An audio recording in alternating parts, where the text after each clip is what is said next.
रैखिक programming problem या समस्या में विकृति की समस्या का हम अध्ययन कर रहे थे। पिछले वीडियो में हमने इसकी थोड़ी सी जानकारी दी थी। आज इसको एक उदाहरण के जरिए हम विस्तृत रूप से इस पर बात करेंगे। तो उदाहरण हम ये ले रहे हैं कि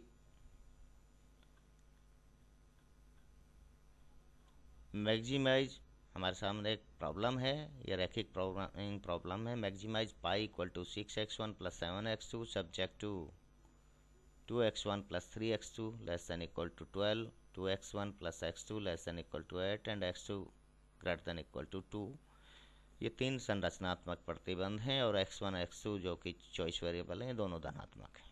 ठीक है, तो अब इसको हम जब आगे बढ़ाएंगे तो सबसे पहले इसमें जो हमारे असमानता प्रतिबंध हैं, इनइक्वलिटी कॉन्स्टेंट्स हैं, इनको हम समानता प्रतिबंध में रूपांतरित करने के लिए इनमें मूक्चर डालते हैं, डमी वेरिएबल्स। अब चूंकि हमारे पास तीन प्रतिबंध हैं जिनमें दो तो लेस देन इक्वल टू और एक ग्रेटर देन इक्वल टू है, तो हमारे जो स्लैक वेरिएबल, सरप्लस और आर्टिफिशियल तीनों ही तरह के डमी वेरिएबल्स हमें इसे में डालने पड़ेंगे। तो इसका तरीका सबसे अच्छा तो ये होता है, अब जब आपकी प्रैक्टिस हो जाए तो शुरू से ही कर सकते हैं, अदरवाइज सबसे पहले संरचनात्मक प्रतिबंधों को फेस कीजिएगा ताकि आपको दिक्कत नहीं आए। तो मैं यहाँ से पहले संरचनात्मक प्रतिबंध की बात करें तो 2x1 प्लस 3x2 इसमें लेस देन इक्वल टू है, तो इसलिए ऐसे में इसमें स्लैक वेरिएबल s1 डाला है प्लस s1 इक्वल टू 12।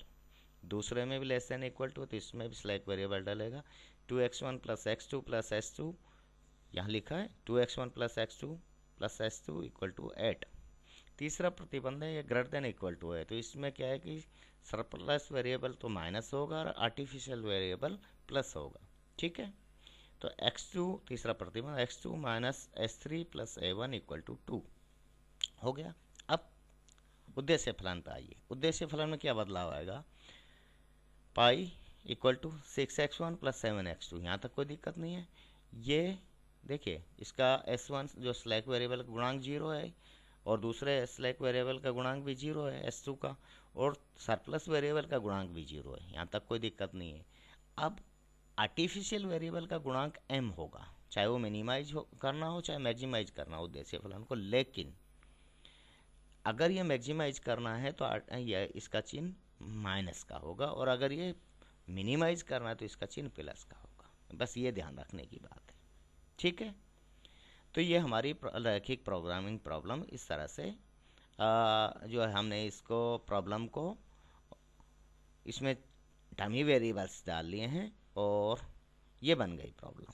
अब एक और चीज़ आप ध्यान रखना, ये तो हर बार है, नॉन नेगेटिविटी रेस्ट्रिक्शंस है जो इसमें ऑल वेरिएबल्स जिनमें चॉइस वेरिएबल्स और डमी वेरिएबल्स ये सभी धनात्मक हैं।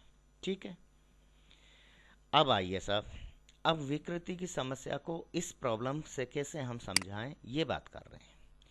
तो सबसे पहले तो देखो वापस वहीं जाइए, अब आप मूल प्रॉब्लम पे रहना। यहाँ ये जो हमारे संरचनात्मक प्रतिबंध है तीन, ये असमानता के रूप में है, इनको समानता के रूप में मानते हुए और संरचनात्मक प्रतिबंधों को दर्शाने के लिए जो बिंदु हैं उनको ज्ञात करना है। ठीक है, कैसे कि पहला प्रतिबंध 2x1 प्लस 3x2 तो इक्वल टू 12। अब x1 को जब 0 मानेंगे तो 3x2 इक्वल टू 12 और x2 इक्वल टू 4, तो एक बिंदु आया 0 4, दूसरा बिंदु आया 6 0, क्योंकि x2 इक्वल टू 0 तो x1 इक्वल टू 12/2 बराबर 6, तो दूसरा बिंदु 6 0। अब यहाँ पहला बिंदु 0 4 जिसके निर्देशांक 0 4 है, मतलब x1 0 और x2 4। x2 4 कहाँ होगा? यहाँ, ये ए बिंदु है 0 4 का। दूसरा बिंदु जिसमें x1 6 है, ये 6, तो इसके निर्देशांक 6 0 हैं। ए और बी को मिला दीजिए, मिला दिया साहब। इसी तरह से दूसरे प्रतिबंध को लीजिए। दूसरा प्रतिबंध है 2x1 plus x2 equal to 8। एक बार x1 को 0 मानेंगे, एक बार x2 को 0 मानेंगे, तो इन दोनों की वैल्यूज हमें ज्ञात हो जाएंगी और दो बिंदु हमें प्राप्त होंगे। x1 को जब 0 माना तो x2 बराबर 8 हो गया, तो बिंदु आया 0 8, जिसके निर्देशांक बिंदु के निर्देशांक 0 8 है। दूसरा x2 को 0 मानेंगे तो x1 बराबर 4, तो 4 0 दूसरे बिंदु के निर्देशांक हो गए। अब देखो 8 x2 अक्ष पर 8 जाइए, ये रहा 0 8 सी बिंदु 0 8 का, और 4 0 यानी x1 पे 4, तो 4 0 ये डी बिंदु, इन दोनों को मिला दो सी और डी को, एफ बिंदु पे एक दूसरे को काट रहे हैं। अब तीसरा जो कांस्टेंट है हमारा x2 greater than equal to 2 है, तो उसको समानता के रूप में मान दो x2 इक्वल टू 2। तो x2 इक्वल टू 2 कहाँ होगा, इस पर, इस बिंदु पर, और यहाँ से एक रेखा खींचो समानता, यहाँ इससे होके गुजरेगी, f बिंदु से होके गुजरेगी। अब ध्यान रखना f बिंदु पे x2 वैसे भी 2 ही है, ध्यान यहाँ जब आप इसके निर्देशांक निकालेंगे तब भी यही निकलेगा, चाहो तो लंब डाल के निकाल लो, x2 का लंब डालोगे तो 2 आएगा, और निर्देशांक निकालने के दो तरीके हैं, या तो 1 और 2 समीकरण से निकालोगे आप, या फिर लंब डाल दीजिए दोनों अक्षों पे तो वो भी निकल जाएगा। ठीक है, अब देखो बिंदु F से होके 3 रेखाएं गुजरी हैं संरचनात्मक प्रतिबंधों को दर्शाने वाली, पहला प्रतिबंध, दूसरा प्रतिबंध और तीसरा प्रतिबंध, और तीनों F बिंदु से होकर निकल रही हैं। यही तो विकृति की समस्या है भाई, इसी को तो हमने परिभाषित किया था। संभावित क्षेत्र की सहायता से जब विकृति की समस्या की व्याख्या की बात यही गई थी, तो यही तो कहा था हमने कि जब किसी संभावित क्षेत्र के किसी कोणीय बिंदु से संरचनात्मक प्रतिबंधों को दर्शाने वाली 3 रेखाएं गुजरें,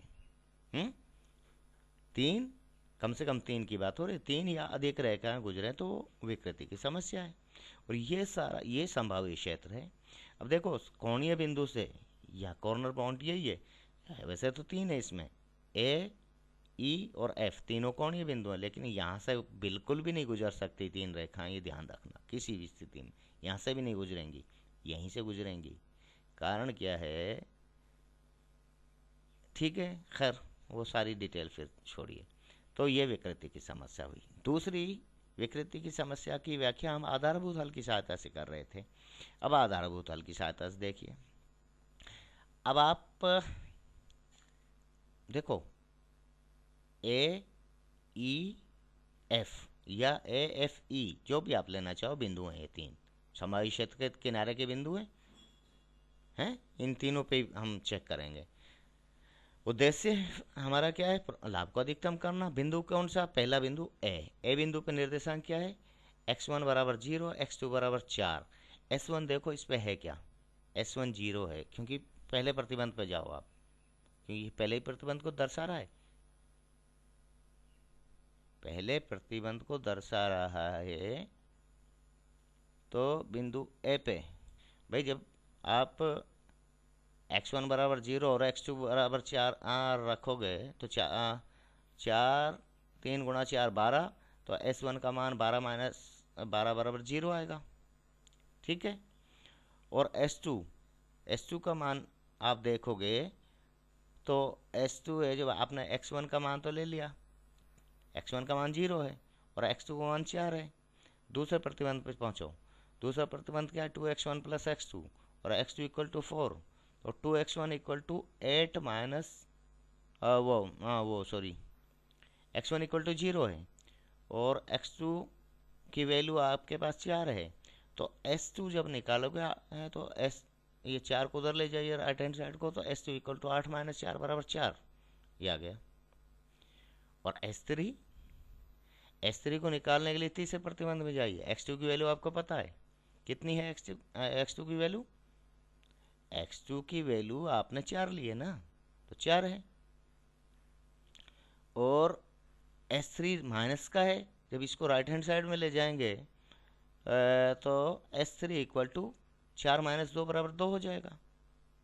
ठीक है, और a1 जब भाई आपने s3 की भी वैल्यू निकाली, a1 जो आपका 0 होगा, कारण क्या है कि s3 आपका है कितना 2 और x2 है आपका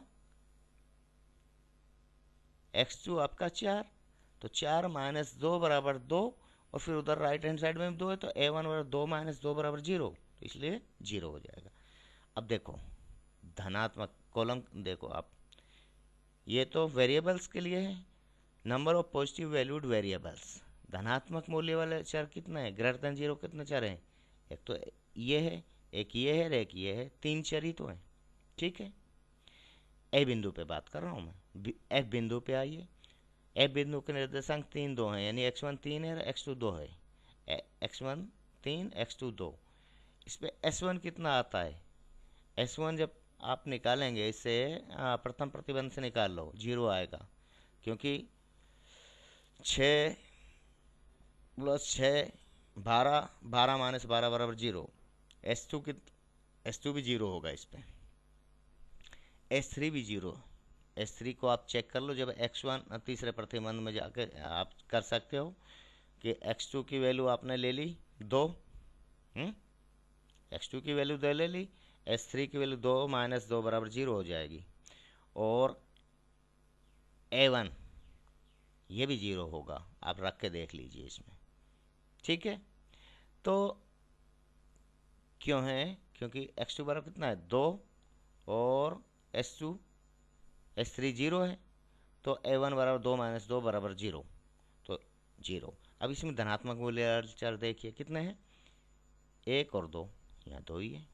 फिर ई बिंदु पे आइए, ई बिंदु ये वाला, इस पे x2 2 है और x1 0 है, ध्यान रखना। ई बिंदु पे x1 0, x2 2, S1 निकालोगे पहले प्रतिबंध से निकाल लो 6 आएगा, S2 निकालोगे दूसरे प्रतिबंध से निकाल लो, वहाँ से आ जाएगा 6। कैसे आएगा कि दूसरे प्रतिबंध में आप रख दीजिए x1 की वैल्यू, x1 तो 0 है इसलिए वैल्यू क्या रखना है वो तो हो जाएगा, x2 की वैल्यू आप रखोगे और x2 की वैल्यू 2 है, 8 माइनस 2 बराबर 6, तो S2 बराबर 6 हो जाएगा। और S3 की वैल्यू निकालेंगे आप तीसरे प्रतिबंध से निकाल लीजिए, 0 है, A1 की भी 0 होगी, यानी आर्टिफिशियल वेरिएबल की भी 0 होगी। अब धनात्मक मूल्य चर देखिए, इसमें एक तो 2 है, एक 6 है और एक 6 है, मतलब x2 S1 और S2 3 है। अब संरचनात्मक प्रतिबंध कितने हैं, वो तो फिक्स है 3 है। तो यहाँ क्या हो रहा है, देखिए धनात्मक मूल्य वाले चरों की संख्या यहाँ संरचनात्मक प्रतिबंधों के बराबर है, लेकिन यहाँ पर भी बराबर है, लेकिन बिंदु F पे बराबर नहीं है बल्कि कम है। और यही बात हमने कही थी कि यदि किसी आधारभूत हल में, ये F बिंदु की बात कर रहा हूँ अब मैं, धनात्मक मूल्य वाले चरों की संख्या संरचनात्मक प्रतिबंधों की संख्या से कम हो तो यह विकृति की समस्या है। ठीक है, तो इस तरह से आधारभूत हल की सहायता से विकृति की समस्या को बताया जा सकता है। अब तीसरा जो तरीका है वो है सिंप्लेक्स टेबल का। अब मैं इसको कंप्लीट तो करूँगा नहीं, तो आप देख लेना, मैं आपको सिंप्लेक्स टेबल से प्रॉब्लम ऑफ डिजेनरेसी क्या है और उसका सॉल्यूशन क्या है वो दोनों चीज़ें बताऊंगा। ये एक सिंप्लेक्स टेबल है जो हमारी प्रॉब्लम है उसी की, स्टेज बेसिस कॉन्स्टेंट्स। अब यहाँ मैं स्लैक वेरिएबल से ले रहा हूँ क्योंकि आइडेंटिटी मैट्रिक्स शुरू में ही लेता हूँ मैं, S1 S2 A1 artificial variable है जो है तीसरे संरचनात्मक प्रतिबंध के लिए, कांस्टेंट हैं जो प्रतिबंधों के 12 8 और 2 हैं। ठीक है, ये हमने जो वहाँ से ले लिए हैं, इनके वेरिएबल्स के कोफिशिएंट्स हैं, गुणांक हैं, उनको हमने ले लिया है, इसमें कोई दिक्कत नहीं है, ये तो प्रॉब्लम को एज इट इज रखा है। ये -m है जो उसका उद्देश्य फलन में लिखा हुआ है, आर्टिफिशियल वेरिएबल का गुणांक है जो। ठीक है, अब ZJ देखिए आप, ZJ क्या होता है, इनको गुणा करते हुए जोड़ते जाइए, ऐसे इन तीनों को एक साथ जोड़ेंगे तो -m × 2 तो -2m हो गया। ठीक है, यहाँ पे 0, ये तो 0 हो ही गए दोनों रो, इनको छोड़ो, फिर यहाँ पे 0, यहाँ पे -m, यहाँ पे +m, यहाँ पे 0, यहाँ पे -m, CJ - ZJ, CJ - ZJ, इसमें से ये घटाइए तो 0 0 0 -m 6 m + 7। अब क्योंकि मैक्सिमाइज कर रहे हैं उद्देश्य फलन को, इसलिए अधिकतम धनात्मक मूल्य वाला जो संख्या हमें पकड़नी है, m + 7 अधिकतम धनात्मक है, यह आउटगोइंग वो इनकमिंग वेक्टर होगा 1, इनकमिंग वेक्टर। ठीक है, और अब आउटगोइंग के लिए तय करने के लिए रेशो निकालेंगे तो 12 बटा इससे संबंधित 3, 12 बटा 3 बराबर 4 और 8 बटा 1 बराबर 8 और 2 बटा 1 बराबर 2। तो ये न्यूनतम धनात्मक अनुपात है। अब यहाँ पे नहीं आ रही है, यहाँ कोई दिक्कत नहीं आ रही है, आउटगोइंग यहाँ तय हो गया। ठीक है, दूसरी स्टेज में भी देखो, दूसरी स्टेज में भी आउटगोइंग तय हो गया। तीसरी स्टेज में ये प्रॉब्लम यहाँ आएगी। देखो यहाँ देखो, ये दो अनुपात हैं भाई, ये जो पाइवेट एलिमेंट है, ये पाइवेट एलिमेंट है। अब आप अनुपात निकाल रहे हैं, 2 बटा 2 बटा 3 बराबर 3, 4 बटा 4 बटा 3 बराबर 3, 4 बटा 2 बटा 3 बराबर 6। आपको लेना क्या है? न्यूनतम धनात्मक अनुपात को लेना होता है। न्यूनतम धनात्मक अनुपात 2 है, 3 और 3 बराबर हैं। अब ऐसे में इनकमिंग तो हमने तय कर लिया। इनकमिंग तो ये है, ये जो आपका x1 है, ये तो इनकमिंग वेरिएबल है, लेकिन आउटगोइंग वेरिएबल क्या होगा अब तय नहीं हो रहा। तो फिर इसका समाधान ऐसी चांग कहता है कि जिस चर की भी आउटगोइंग में कन्फ्यूजन कहाँ आया, S2 और S3 में, तो जिसकी भी लोकेशन लेफ्ट हैंड साइड को है, सबसे ज़्यादा लेफ्ट हैंड साइड को है, वही आउटगोइंग होगा। और आप टेबल में देखिए, लेफ्ट हैंड साइड को S2 है, ये देखो ये रहा S2, S3 तो बाद में है ना, S1 तो मोस्ट लेफ्ट है, S2 और फिर S3। तो यहाँ पे S2 की लोकेशन सिंप्लेक्स टेबल में मोस्ट लेफ्ट लोकेशन है, इसलिए S2 आउटगोइंग होगा। यहाँ डिजनरेसी की प्रॉब्लम क्रिएट हो गई, क्योंकि S3 और S2 के धनात्मक अनुपात बराबर हैं। तो आउटगोइंग वेक्टर तय करना, अगर हमें ये ऐसी चियांग वाला फॉर्मूला या ट्रिक पता ना हो तो हम नहीं तय कर पाएंगे। तब फिर हम प्रोफेसर चांग द्वारा दिए हुए समाधान की तरफ जाते हैं और मोस्ट लेफ्ट लोकेशन जो S2 की है, जिस भी वेरिएबल की है, उसको आउटगोइंग वेरिएबल लेते हुए अपनी प्रॉब्लम को सॉल्व करेंगे। और फिर सॉल्यूशन इसमें क्या है, 4th स्टेज में जाके आया है, देखिए आप। ठीक है, तो इस तरह से ये विकृति की समस्या होती है रैखिक प्रोग्रामिंग में। इसका समाधान भी है। मैंने आपको ये 2 अलग अलग तरीके से, तीन तरीकों से आपको बताया है, संभावित क्षेत्र की सहायता से, आधारभूत हल की सहायता से और सिंप्लेक्स तालिका की सहायता से। इस क्वेश्चन को आप खुद सोल्व करना, और बाकी से एक संबंधित क्वेश्चन इसी तरह का एक और आपको मैंने दिया हुआ है, उसको भी आप देख लेना। तो ये सारे, अब इसके साथ ही हमारा रैखिक प्रोग्रामिंग समस्या, लीनियर प्रोग्रामिंग प्रॉब्लम का जो कंसेप्ट है, जो हमारा टॉपिक है, ग्राफिकल मेथड और सिंप्लेक्स मेथड दोनों ही कंप्लीट होता है। थैंक यू, धन्यवाद।